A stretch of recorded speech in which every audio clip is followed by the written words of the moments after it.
Support બનાવવા માટે, આખો સફળ બનાવવા માટે અને આખો એક એક રૂપિયાનો ખર્ચા માટે ભાઈએ કીધું, હેરીભાઈ કીધું ને પિંકી ભાભીએ કીધું, બાપુ કોઈના જો રૂપિયો ના માગશો, આ બધો જ કાર્યક્રમનો ખર્ચો અમે ઉઠાવીએ છીએ.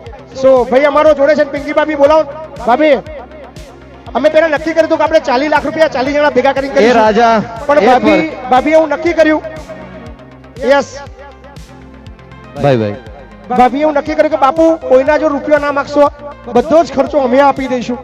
ત્યારે આ જીગર છે આપણા સંકુલની અંદર. તમને ખબર નહીં હોય તો કદાચ 3 બસો ભાઈએ આપી છે, ત્યારે એને નામ લીધું નથી. ભાઈ એ સિવાય જ્યારે પણ આપણા સંકુલને ખૂબ પરિસ્થિતિ ખરાબ હતી, કરિયાણાની જરૂર હતી અને શરૂઆતના સમયની અંદર બહુ સંઘર્ષ કરતા હતા, ત્યારથી હેરીભાઈ, જો કે ભાભીને તો ખબર નથી કે ભાઈ આટલી બધી મદદ કરે છે, પણ પછી ભાભીને ખબર પડી કે ભાઈ બાપુને મદદ કરો, ત્યારે હેરીભાઈ કીધું એટલે ભાઈ તને ખબર નહીં, હું 2 વર્ષથી કરું છું.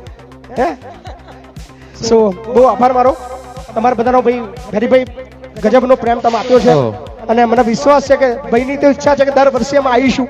અને સ્પેશિયલી ભાઈ શશી, આ બી એક સમજવા જેવી છે. ડિસેમ્બરની અંદર ટિકિટ એટલી મોંઘી છે, લગભગ 22 લાખ રૂપિયાની 4 ટિકિટ બુક કરીને ભાઈ આવ્યા છે. એકવાર જબરજસ્ત તાળી થઈ જાય. અને ખાલી 22 લાખ રૂપિયા આવીને ટિકિટ ના બુક કર્યા છે ભાઈ. સો આ પ્રેમ અને આ પ્રેમના લીધે કદાચ આ બધું ઓડિયન્સ છે આજે. અને બાપુ આમાં સ્વર્ગ કોણ છે? આ ભાઈ સ્વર્ગ છે ને પેલો ભાઈ રાજા છે. અને ખરેખર તારો બાપ દિલનો રાજા છે. હો ભાઈ, વાહ ભાઈ વાહ. એટલા માટે પટેલ એવું કહું છું કે કેટલાય લોકો અમેરિકા જાય, લંડન જાય ને એની જમીન વેચી દે, એમાં મજા નહીં આવતી. પણ બરોબર અમેરિકા જઈને તમે પાછા આવો ને અમારા બાપુને મદદ કરી અને આવડું મોટું સમૂહ લગ્ન કર્યું. એકવાર બધા આપણે હાથ ઊંચા કરી દો પટેલ માટે, જોરદાર તાળી પાડજો. અને ખાસ રાજા માટે. બાપ